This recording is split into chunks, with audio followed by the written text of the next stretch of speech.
bros, and welcome back to another video. I know that this might sound a little bit obvious. I don't know what the word is. But I realized that, a lot of people watched my MXTX Volume 1 videos because for whatever reason, they can't get the books. So I thought I would give you a more closer look. Since Volume 1 kind of came out all at once, I did what I could, but since from now on, every volume is basically being released one at a time. So I figured we could go through all of the illustrations, so there will be illustration spoilers. Here's your warning now, but let's go through like every bit of the book. I looked this up, but I can't legally read the books because I was thinking, oh, like maybe I could do a podcast and like read you guys the books.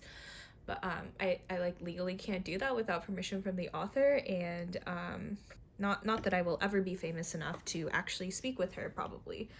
I have the Chinese volume here too, so we can admire that they actually use the Chinese artwork.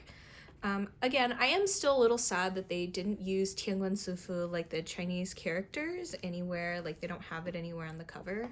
But you know what? At this point, the fandom's gonna take what it can get. So this is what the book looks like. This is the spine, and this is the back. I did turn off the lights, which I feel like doesn't give me good lighting, but there's quite a bit of glare, especially since I put on this cover. These are B5 manga covers. Are they A5 or B5? I think they're B5. I will link them. I got them from Amazon Japan. They're A5. So this is what it actually looks like. This is like the product. However, this book is so fat that this adhesive cannot attach onto the insert, but I've just taped them on there. I put on the manga covers because these are paperback and these are like 400 pages or something ridiculous, right? Over 400 pages. I actually, okay, look at me, be proud. I have actually started reading Volume 1 finally. I was in this weird place where I was like, okay, well, I didn't want to read Volume 1 because we get Curse of the Manhua arc, right? So we're just gonna get there. And I was like, well, I want to get to the Gambler's Den, which we get to in this book. But then I was like, well, I can't have Volume 2 and not read all of Volume 2. But in Volume 2, we get to Book 2. Which means sadness. Also this book I will try to make it relatively spoiler free, but just know books 2 and 4 are pretty sad. Let's go through it because that's what you guys are here for. So this is Volume 2. We've got the Tianguan Sifu on the inside. Can't show you the inside flap, but like this whatever illustration just keeps going. We've got the flower, since he is the flower-crowned martial prince.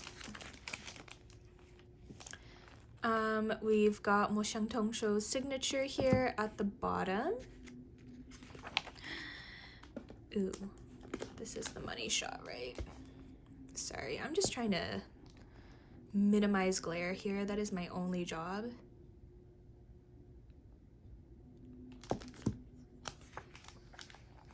We have domestic Hualien. I love them so much. 日出的小太阳. What is this? The small sun at like daybreak or at dusk? Because this means day or sun, and this means to go out. De is a like article, so usually like of. 小 means small, 太阳 means sun. So in Volume 2, we get through chapters 32 through 68 of the web serialization, so of like the OG chapters. And then this book, again, as we already saw, has over 400 pages. I think it was like 400 and close to 440, which so is a big boy, is a fat boy. And then I was thinking at the end I could read the first and last page for you guys. So let me know if you like that. But no, I haven't gone through and marked all of the visuals. So again, I am a do it as you go sort of person. I don't plan. I barely think. I just do. Okay, so it looks like we've got Xielian and I believe Junu, based on context clues, because we are never too old for context clues. Ooh, we've got Xielian and Huacheng.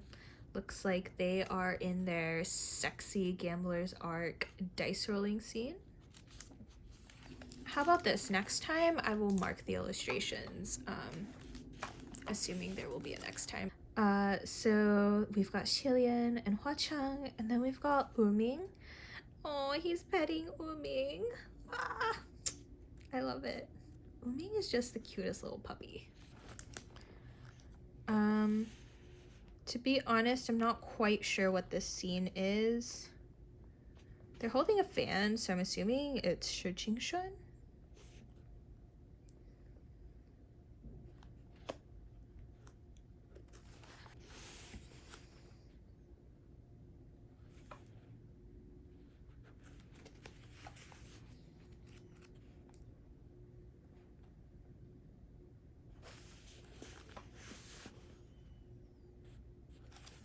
I feel like this one has less illustrations, or maybe it's that this book is fat, so I feel like there's less pictures.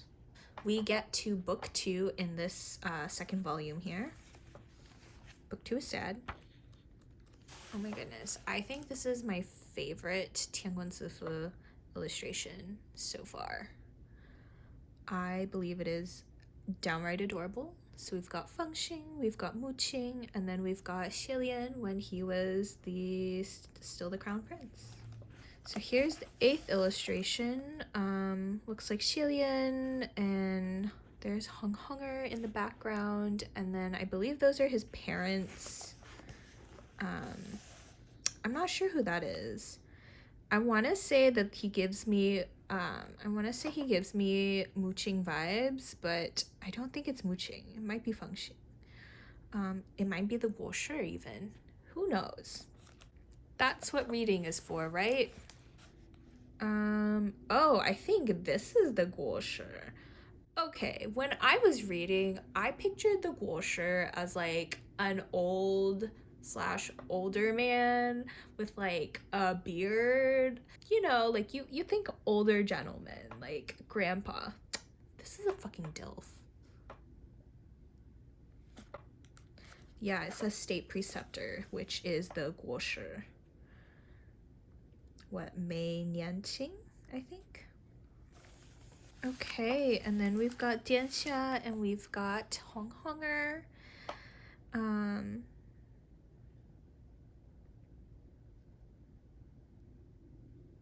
love it. I love it so much. Okay, so this is story will continue in volume 3. Character and name guide. I'm gonna probably go through this a little bit quickly.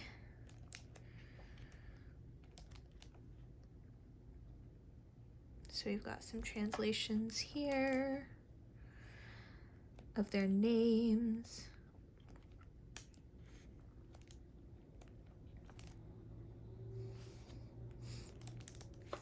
Okay, I still can't with this. I still can't. I'm not over it.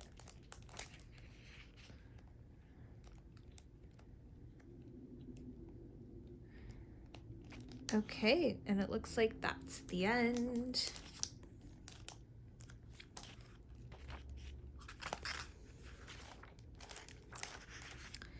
And then we've got the back. Yeah, I know. I've got the thing, so it's gonna be a little bit hard to read. So.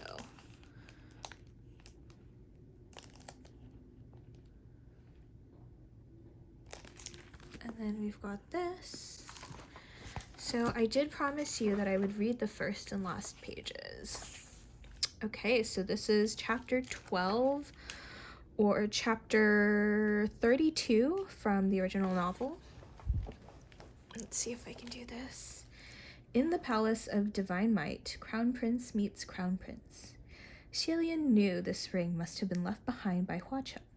He held it in his hand and wondered for a moment, what could this be?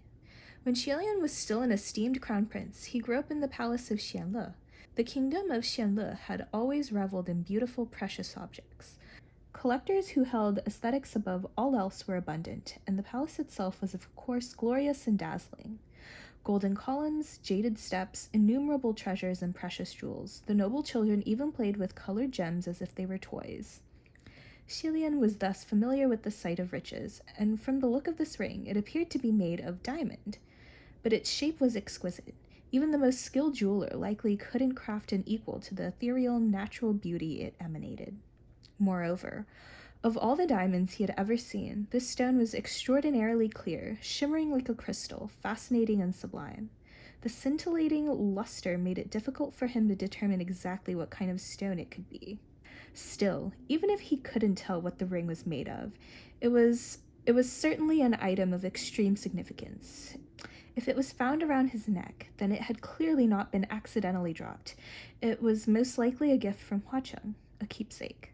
Xilian was a little surprised to receive a memento like this, and he smiled softly. He resolved to take good care of it and to ask the youth what the gift meant the next time they met. Ooh, starting off strong here, book 2. That's excellent, Xilian exclaimed. Every day he spent at the imperial capital just thinking about the king, Qirong, and everything else. Xilian couldn't help but feel crabby. Plus, now that such a magnificent palace of Xianle had been torched, he wouldn't be able to avoid another bout with his parents. So why not go farther away and focus wholly on walking his own path? Just then, the state preceptor added, Your Highness, throughout the ages, there's a saying that's been passed down like it's self-evident truth, but it's actually wrong, and no one has ever noticed. What saying? When humans ascend, they become gods. When humans fall, they become ghosts. Xilian gave it some thought. Is there something wrong with that? The state preceptor replied, Of course it's wrong. Remember, when humans ascend, they are still human. When they fall, they are still human. Xilian chewed on those words, and the state preceptor patted him on the shoulder and glanced behind. In any case, as for that child, don't take it to heart. Everyone has their fate. Many times there won't be a way to help just because you want to. If anything happens, we'll deal with it then. Go out and experience the world. I pray that when you return, you will have matured. However, that very night, outside of everyone's expectations, that child escaped from the royal holy temple and disappeared. And even further outside of everyone's expectations, after his travels, at the age of 17, Xilian, the crown prince of the kingdom of Xianle, soundly defeated a nameless ghost at Yinian Bridge. Just like that, he ascended to the heavens amidst roars of thunder and lightning. It was the sensation of the 3 realms. Okay, so hope you enjoyed that. I don't read aloud anymore, so it's been a while. Like, I don't read for anyone. So yeah, that was fun. Let me know if you guys enjoyed this video. Please feel free to leave me comments. I love reading them. Let me know what I'm doing well. Let me know what you like to see. If it's within the realm of possibility, I will try it. But also I am, time constrained. I work a full-time job and I just like filming merch and MXTX stuff and BL stuff in general, I guess. I actually did send the first volume that I got back because I got it from Amazon, and they sent it in like the little bubble, like the bubble wrap bag containers. Like, it didn't come in a box, it didn't come with like any additional bubble wrap, and the corner here was like super fucked up. This corner right here is just a little bit fucked up, and I can deal with that because these are what, $20 USD, I believe, but since I pre-ordered it, they go down to about $15 at their lowest. So I was like, well, that's $5. I have committed, like, of all 3 works, there's going to be 17 volumes across all of them, and I'm like, I don't want to pay full price. So if I can save whatever 5 times 17 is, can I do that in my head? 7 times 5 is 35. If I can save, fuck, $85, yeah, I'm gonna save $85. So yeah. Thanks for watching, bros. I hope you had a good time. And yeah, hopefully this video will make it onto the internets fairly soon. I will try to prioritize this. Yeah. So thanks for watching.